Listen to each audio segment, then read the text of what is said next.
রাশেদ, অনেকদিন পরে দেখা। কেমন আছো? আলহামদুলিল্লাহ ভালো। তুমি কেমন? ভালোই আছি। শুনলাম তুমি ব্যবসা ভালো করছো। হ্যাঁ, আল্লাহর রহমতে চলছে।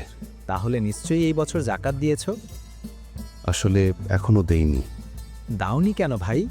ভাবছিলাম পরে দেব। কিন্তু জাকাত তো ফরজ। এখন কিছু খরচ আছে। আমরা যে সম্পদ পাই সবই তো আল্লাহর দান।